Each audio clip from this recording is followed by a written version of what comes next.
আমি আর আমার দিদি যে আমার ঘরে পিছন ধারে এইসব বসে আছি, কোনো কর্ম নেই, সে তার মতন ফোন ঘাটে রে, আমি আমার মতন ফোন ঘাটুটি।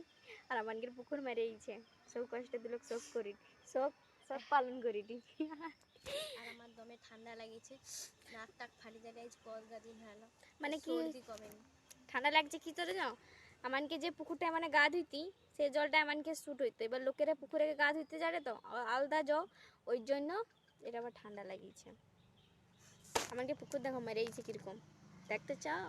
যে দেখো আর কি গন্ধ, বলে গন্ধ, তবুও মানে উঠিটাই বসে আছে। এটি সে গেড়া পচা গন্ধ করছে। যত রাজ্যে সে গেড়ি পুকুরে আছে, সৌগা সে কি সব খোল না ফোল মেরে দিয়ে গেছে, পচি যারে কি গন্ধ। আর তবু এত গরম বলে উঠি গাছের ধারে গাছের তলায় বসেছি, একটু হালকা হাওয়া দেয়, আর দিকে বাজে গন্ধ আইছে রে।